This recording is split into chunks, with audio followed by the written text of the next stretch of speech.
sont passés de leur côté. Et un grand plaisir d'avoir pu les soutenir et de leur donner de la force pendant leur existence, en tout cas sur la scène Smash Bros. Pardon? Quand vous voulez. Oui, nickel. Si je dis Mastic joueur 1, je dis Mastic joueur 1 et puis c'est tout bon. Donc ouais, vraiment bravo Team Oracle. Bravo Team Oracle, l'œil continuera peut-être de s'ouvrir un jour sous d'autres contextes. Mais pour le moment, on ouvre bien grand les yeux sur ce set qui va concerner Mastix contre Marceau. On décide de sortir de la Corine, donc du côté de Mastix. Je ne sais pas du tout s'il a une Corine. Écoute, nous verrons bien si l'esprit de Shadik est en train d'habiter son corps. Pour l'instant, moi ce que je vois, c'est surtout que son corps est en train de se faire prendre des coups d'écu et des coups de majorette. Et pour le coup, je suis pas certain que ça fasse plaisir. En termes de positionnement, là, il faut quand même le dire du côté de Marceau. C'est assez splendide, hein. On arrive à très bien voir ce que propose l'adversaire. Je ne sais pas si c'est une ride, mais en tout cas gros cerveau. Et là Marceau rigole bien fort, donc je pense qu'on était clairement là pour faire une couverture. Si ça passe tant mieux, si ça passe pas tant pis. Et là, extrêmement bien joué. L'explosive flame malheureusement qui est un tout petit peu trop éloigné. La boule de feu est partie un poil loin, le Kamehameha était un petit peu trop fort, ce qui permet donc à Mastix de reprendre légèrement le contrôle de la situation, notamment avec cette pile. Et derrière le back air absolument phénoménal qui va tuer sur le bord de terrain à des pourcentages indécents. Les côtés sont larges sur PS2, mais si vous êtes vraiment là comme ça dans cette petite extension du corner, et bah vous mourrez à des pourcentages extrêmement fast. C'est exactement pour ça d'ailleurs que Roy en général avec un gros side B à 60 ça tue la majorité du cast.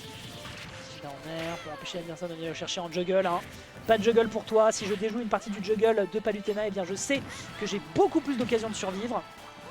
Des gros trades qui sont faits, on n'a pas beaucoup de ledge trap. Là par contre on trouve une punish avec le forward smash, un peu gourmand de la part de Marceau. Ça fonctionne une fois, est-ce que ça fonctionne une deuxième? Pour le moment en tout cas ça n'a pas l'air d'être le cas. On ne trouvera pas de paire après ce trade, mais par contre on trouve un fantastique forward smash extrêmement bien space.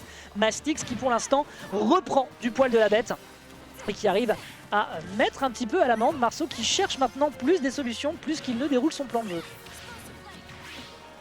Ah, il faut tuer, pas de back air, le down tilt bien vu, le back air par contre qui est mal orthographié par rapport à ce qui est proposé au début. Ça tue sur la back throw, ça ne tue pas encore sur la back throw, il n'y a pas de rage sur cette Palutena, ça fait la différence. Ah, et là en termes d'approche, à part aller chercher pour surprendre un petit peu. Oh ouais, on ne trouvera malheureusement pas les multi-hits qui auraient pu être décisifs, mais le back air derrière, gros coup de bouclier qui lui fonce directement dans le faciès. Dash attack, bon, forwarder. Essaye de maintenir l'adversaire en joue. Moi aussi j'ai du juggle ma gueule. Pour essayer de mettre l'adversaire en difficulté, mais pour l'instant ça passe pas. Down throw, on trouve un back air à ces pourcentages là, a priori on est trop. Et là ça peut petit beaucoup. On se dépasse énormément. J'ai l'impression que du côté de Marceau, l'objectif c'est vraiment de trouver un battement dans lequel on peut surprendre un petit peu dans les approches. Tandis que du côté de Mastix, de toute façon on sait qu'on a quand même une belle largeur d'épée avec son spacing. Il va prendre l'explosive flame, derrière le laser n'a pas l'occasion d'arriver non plus. Bonne DI pour esquiver ici cette prolongation. Et là voilà, ouais. Dash attack non. La dash attack c'est non, l'up smash c'est oui du côté de Marceau. Le fort raflo qui a l'air d'être extrêmement efficace. Et là, les prochains coups seront décisifs du côté du joueur. Oh! Ok, d'accord. C'était un peu spaghetti. C'était un peu spaghetti. Les deux joueurs, vous le voyez également de leur côté, ils sont un peu perplexes. Mais ce qu'il en reste, c'est que c'est Marceau qui prend le point pour l'instant. C'était un peu bizarre. C'était un peu bizarre ce petit trade de jab qui ensuite aboutit sur un air drag down into up tilt. Mais à la fin c'est Marceau qui a raison parce que c'est Marceau qui encaisse le point. Bien vu, sécurisé du côté du joueur qui, attention, sur la deuxième moitié de la game, faisait un tout petit peu moins le malin. Faisait un tout petit peu moins le malin.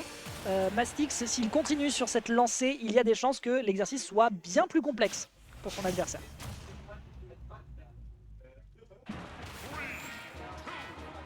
On retourne sur PS2. On change de tenue du côté de Mastix. Et ça changera rien. Enfin, les tenues changent mais jamais les combos. Et ce dernier justement réussit à reprendre encore une fois la classico. L'inflation qui est en train de se faire ressentir pour le moment pour le pauvre joueur de Corine qui subit 70% déjà en l'espace de 15 secondes. Aïe, ouais, le saut qui est consommé, on a le B. Ouais, on a été prudent pour éviter de se prendre le down tilt, c'est bien vu.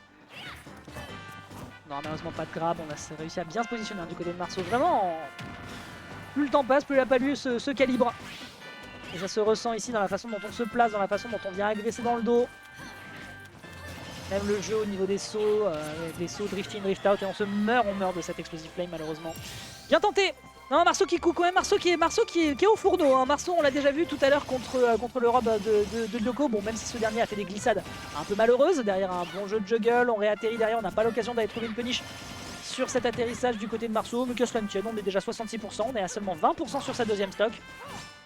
Il y a des chances que Mastix, si ça continue comme ça, finisse en loser. Il y avait un momentum qui avait l'air de un petit peu varier du côté de la deuxième moitié de la game 1, mais là, faut quand même le reconnaître, on a l'air d'être calibré, on commence à lire les habitudes de l'adversaire, et pour le moment du côté de Marceau, ça lui sert merveilleusement. Un petit peu attention peut-être au niveau des sauts, mais malheureusement c'est tout le problème, hein, c'est que le Neuer, autant que le forwarder, est quand même extrêmement précis.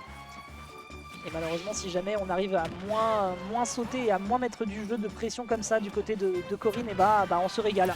Justement, la Marceau, il le voit dans les airs, derrière on prend le back air, la couverture est bonne et la couverture ensevelit l'adversaire pour l'envoyer mimir en prenant déjà 2 stocks. On est à 80% sur cette deuxième stock, enfin sur sa première stock pardon du côté de Marceau.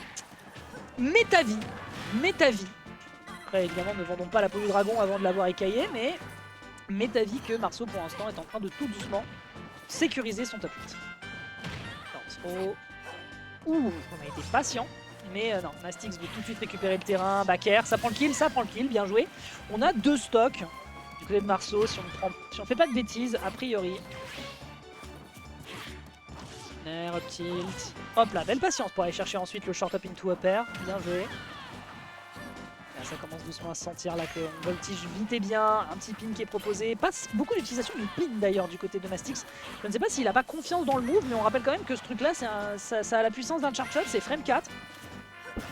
Ça peut surprendre sur le bord, ça peut tout frame, ce truc ne rigole pas. Et le père derrière qui est récupéré en punition sur un atterrissage qui est un poil délicat pour une Corinne face à Palutena qui peut couvrir beaucoup de choses, et donc c'est un 2-0 qui est